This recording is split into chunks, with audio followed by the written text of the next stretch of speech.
can't get an emotional attachment to a rat, can you? Can you?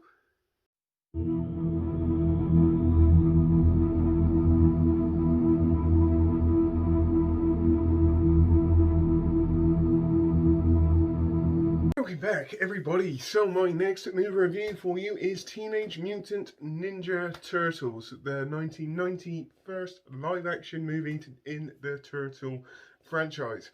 But before I get into this review, once again, if you enjoy watching my reviews, if you could please like, share and subscribe to my channel, that would be very, very much appreciated. So, Teenage Mutant Ninja Turtles was released on March the 30th, 1990. Its director was Stephen Barron.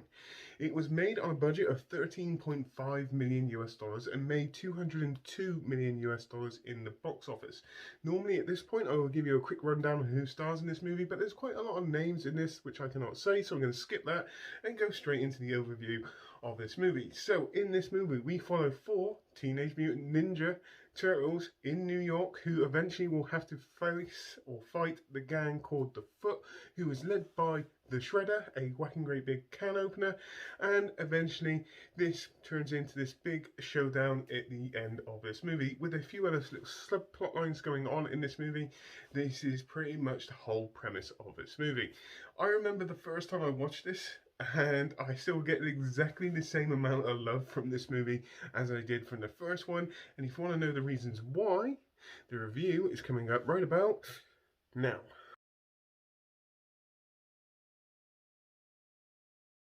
So, like I said at the beginning of this video, I get quite a lot of enjoyment from this movie. I've probably watched this movie 100 times, if not more, to be fair. I remember the first time I watched it and I was just like, yep, I am so on board with this movie.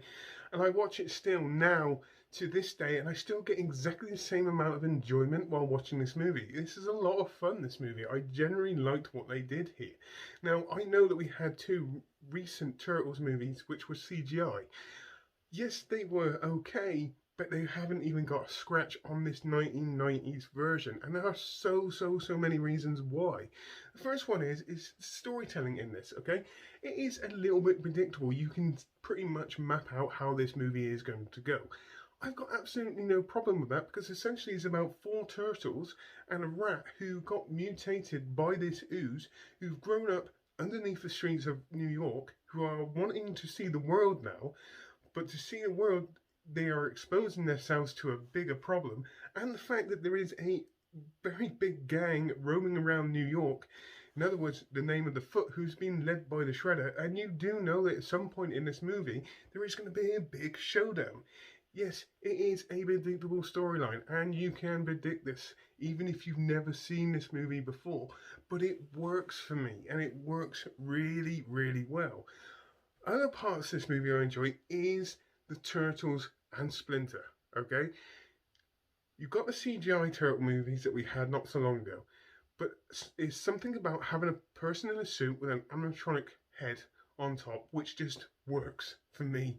And it adds a slight bit of realism in this because they're not shoddy suits.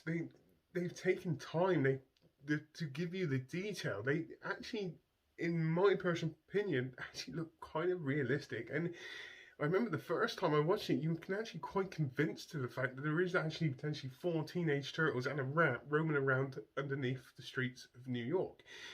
It's not hugely realistic, but you get that sense of realism in this movie, which I just really, really enjoy. And I loved how they do this. I really, really do. Not only that, Corey Feldman does the voice for Donatello, and I swear to God they modelled Donatello exactly on how he looks in real life, because there is uncanny every single way. I'm sorry, but there is a resemblance between Donatello and Corey Feldman in this movie, and I know he does the voice for Donatello, but it's just something which stands out, and the more I think about it, the more I'm convinced by this as well. Other parts of this movie I like is the journey throughout this movie for the Turtles, okay? And it's a fantastic storyline, or story arc, which is going on in this movie.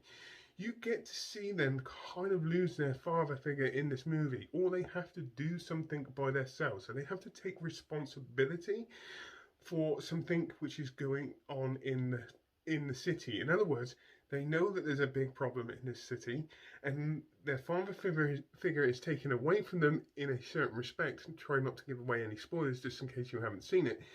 And you see them grow up. You see them change throughout this movie, and you really, really do. And essentially, these turtles are teenagers, and they get given a situation where they are forced to take responsibility, to change, to evolve, to you know do what they have to do without the guidance of their master. And I absolutely love what they did. I really, really do, because it's a great scene where you do actually feel the emotion when they're all sat around the campfire. It's exactly the same with Splinter. You get an emotional attachment to his character as well. There's a great scene in there, and I remember the first time I watched that, and it actually brought a tear to my eye. Because they gather this attachment to their characters, which I generally love. They really take the time. Each and every one of the turtles and Splinter have their own personality. You've got Michelangelo and Donatello that add the comedic moments into this movie, which work extremely well. And I'm still not bored of any of the comedic moments in this movie in any way, shape, or form. And yet on the flip side, you've got Leonardo and Raphael, who are the more of the serious kind of aggressive side to the four. But put those two together, they actually all work really, really well, with Splinter as well being their father figure throughout their teenage, or as they've been growing up, and then to take that father figure away, it's like something big was teared from them. And it's just the way they did this, the way that you got this kind of emotion from the characters. Fight scenes, everything else in this movie, I think it's just absolutely fantastic. I really, really do. It's not so much a review, it's more of an appreciation for what they did, because I still there's not very many movies that I watched when I was a kid that I can still get exactly the same amount of enjoyment from now, nearly 30 years on, and it's just absolutely fantastic. To me, there are people that probably, or kids these age, probably still haven't seen this movie, and I just really think you should just sit down and just sit there and watch these movies, because yes, okay, there's 3 in this, and the second one's okay, and the third one's not so good, whichever, however you want to look at it. But I do generally think this movie is absolutely fantastic, because yes, I love it. It's as simple as that. And I tell you what, I'm going to leave that review as that, because I think you can tell that I actually really enjoy this movie. And I enjoy this movie a lot. I will still get entertainment from this movie for many, many years. It's as simple as that. And if I was to give this movie a rating, I would give it a very, very strong 10 out of 10. Because I just generally loved what they did. They managed to get an emotional attachment, or gather, or create emotional, for you to create an emotional attachment to 4 turtles and a rat. It's absolutely amazing. I love the fight sequences in this. Shredder as a villain is actually really, really convincing as well. I genuinely love Shredder in this movie. I should have mentioned this in the review, but he's absolutely fantastic. He really, really is. The showdown between Shredder and the turtles at the end, I think is absolutely awesome. Because even though there's 4 turtles, 1 Shredder, the Shredder is always got that upper hand. He has got no fear. But the turtles will not give up. Their motivation and their goal of how they grew throughout the whole of this movie shows in that last showdown. And I absolutely love it. And you can see their love for their master. I really, really enjoyed what they did in this movie. I really, really did. Fantastic in every single way, in my personal opinion, hence the reason why I'm giving it a 10 out of 10. It's as simple as that. So on that note, please tell me what you think. Put it in the comments down below as normal. Hope you all have a great rest of the day, whatever you're doing. Please take care, and goodbye.